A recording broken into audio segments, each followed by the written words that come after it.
¿Cómo nacen las supersticiones en la religión? Bueno, en general, no solo en la religión, o sea, desde siempre, dice Elías Canetti en Más hay poder, no hay nada que aterre más al humano que ser tocado por lo desconocido. Y pues por práctica de asociación, aquello que de repente no conocemos, el humano tiene la sensación de irlo explicando y hay diferentes respuestas, desde las más antropomórficas de es que llueve porque yo hice X cosa. eh, entonces pues pasa desde ahí. A nivel psicológico, Freud señala que hay una cosa que le llama el pensamiento mágico. En el pensamiento mágico, el niño, bueno, cuando uno es niño, el niño no puede distinguir dónde empieza él y dónde acaba el mundo. Y entonces él piensa que se puede, que si él hace alguna operación sobre el mundo, va a suceder. Yo tenía una sobrina cuando tenía 4 años, hoy en día me burlo mucho de eso con ella. Bueno, me burlo de ella por lo que hizo. Creo que le hablaba la comida y le decía men, y entonces pensaba que iba a ir la comida directamente. Análogamente pasa el pensamiento mágico, nada más que el sujeto cuando va creciendo tiene dos alternativas: o piensa que su ego es tan grande que no termina en todos lados y entonces puede pedirle a las cosas, que es lo que Freud va a llamar la omnipotencia del pensamiento. Y por otro lado está lo que le llama Fraser, el gran estudioso de la magia por contacto, es decir, tú no te das cuenta dónde empieza una cosa y termina la otra. Si yo le corto el cabello a Clara, por ejemplo, en alguna medida algo de su esencia se queda en su cabello, yo puedo operar sobre ella, aunque ya no sea su cabello. Pasa mucho con las uñas, con el cabello, con la sangre, con diferentes fluidos.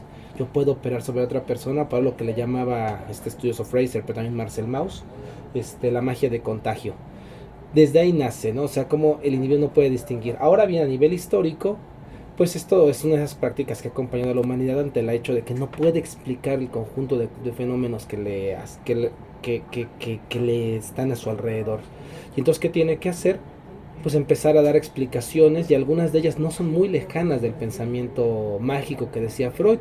Es decir, empieza a pensar que por asociación, si 3 veces pasó por un puente y de repente pasó algo terrible, es que cada vez que pases la tercera vez por el puente va a pasarte algo terrible, porque no sabe distinguir la serie de procesos y asume que la asociación se vuelve verificable en cada caso. Entonces es uno, o sea, a nivel histórico eso sucede, sí es cierto, a nivel prehistórico seguramente, porque hemos tenido ejemplos de algunas prácticas supersticiosas, por ejemplo en las cavernas de Lascaux y en todas las prácticas que está haciendo en el paleolítico el humano, no, en el neolítico ya es, este, pero sucede muchísimo más cuando tenemos una estructura codificante. Eh, es decir, nuevamente regresando a Freud, cuando pensamos que hay una serie de legalidades y pensamos que si pasa esta cosa, sucederá Y otra. Y luego no siempre son cosas tan susceptibles a ser explicadas de manera racional. No obstante, sí tiene un sentido para el sujeto que lo está viviendo. Si pasa X, tendría que suceder Y.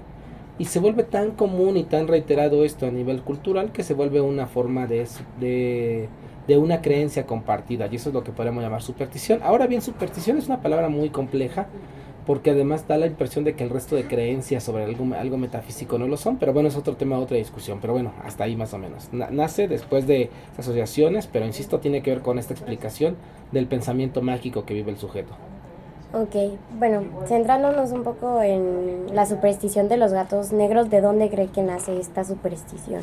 Esa es muy complicada, porque en realidad tiene que ver con el conjunto de prácticas culturales que hemos tenido. Por ejemplo, en Egipto, o sea, el gato es muy interesante el estudio de la domesticación de los animales. Los perros y los gatos han sido todo un tema de estudio de cómo ha sido su historia de domesticación, de cómo el antiguo lobo empezó a ver conveniencia simbiótica de ser más tranquilo y de asociarse con los humanos, porque así en vez de cazar podía tener comida que le compartía el humano, porque en realidad piensa que los perros son antiguos lobos, ¿no? O sea, eran poderosos y todo, y de repente tenemos estas cosas horrendas como, ¿cómo se llaman estos perritos chiquitos que tienen la boca así, que nada más ladran? ¿Los pugs? Los pugs, algo así.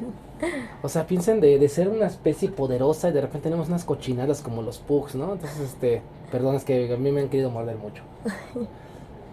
Eh, y es un periodo de la domesticación. Ahora bien, también eso sucede con el caso de los felinos, ¿no? Que también son animales sumamente desconfiados, sumamente ágiles.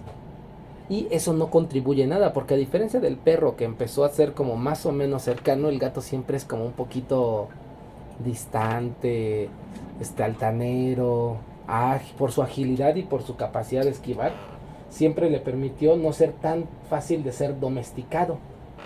Y entonces el gato siempre ha sido una figura así.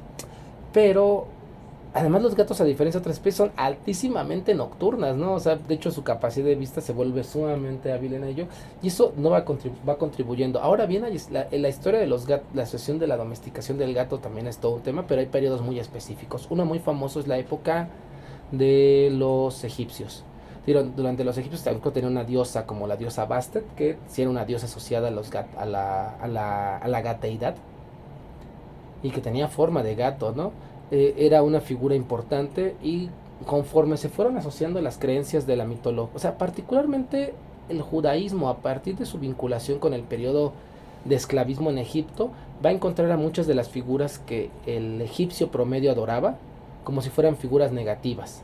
Es el caso más famoso, es el Set, el otro caso es Behemoth, otro caso también es y otro caso pues serían los gatos, son muy obvios y ha representado una figura, además que tienen características muy específicas, ¿no? Su actitud como independiente, su actitud como altanera, nunca les ha sido contribuyentes y durante la Edad Media fue muy álgida la situación.